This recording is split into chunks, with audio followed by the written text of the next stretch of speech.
Marvel released the second trailer to Thor: Love and Thunder, and this is my breakdown of it. So the trailer opens up with Korg telling the story of Thor, and he talks about him going from dad bod to god bod. And can we just take a second to admire Chris Hemsworth here? Like, Jesus Christ, this is the most jacked he's been for Thor. We then see Thor reunite with Mjolnir, but only for a split second until Jane catches it, giving us a little bit more context to the final scene of the teaser trailer. And then after that, we get a look at this ugly ass CGI helmet. Like, Marvel, what the fuck is this? But with that curse comes a blessing with the reuniting of Jane and Thor. And they get some pretty funny lines amongst each other, with Jane saying, what has it been, 3 or 4 years since I seen you? And then Thor literally says it exactly with 8 years, 7 months, and 6 days. I like this line because it shows that Thor is not fully over Jane Foster yet.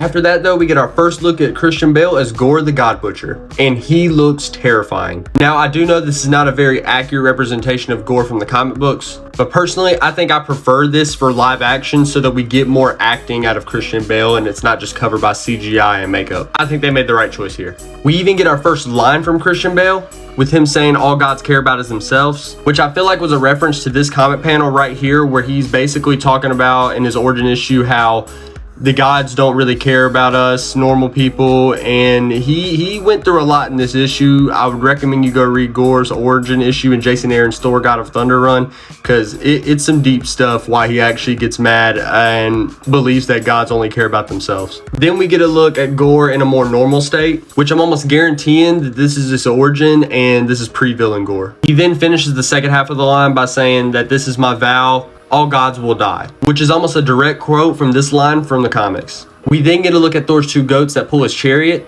and their names in the comics are Tongrisnir, I know I butchered it, and Tongrister, and I know I butchered that one as well. Their names meaning teeth bearer and teeth grinder. Then we get this badass scene of Jane where she throws Mjolnir into shards at a bunch of enemies, and she seems to be fighting in Olympus. We get this super badass shot of Thor, and this shit is wallpaper material. We even get a sneak peek of what looks like to be the final battle of the film between GORR and Thor, and oh my god, I'm hyped for this shit. You even have Thor looking confident as hell right here. We then get a scene of Jane summoning lightning, and then there's also a statue of the Watcher and the Living Tribunal. And of course, the funny scene at the end where Zeus flicks off Thor's clothes, but on Thor's back, when it zooms out, he has a tattoo of Loki on his back. Then we get the trailer ending shot. Let me know what y'all thought of the trailer down in the comments below.